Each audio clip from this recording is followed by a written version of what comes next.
Okay, I've had this bracket soaking for a good two weeks nearly. So let's see if this has done anything. It's in WD, soaking in WD-40. There.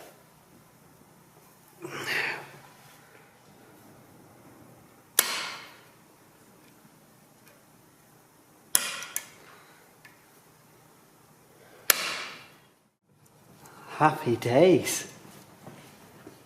There you go, WD-40. That wasn't even coming out with heat before. Now I did soak it for quite a while, but yeah, result. We'll get to see how much it actually penetrated the bolt when we get it out.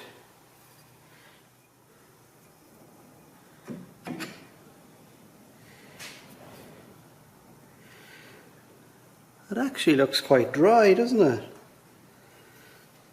Well, it's done the trick anyway. Right, I'll go clean this on the wire brush and that will leave it ready for some paint. So when we're doing the doors we can do this as well.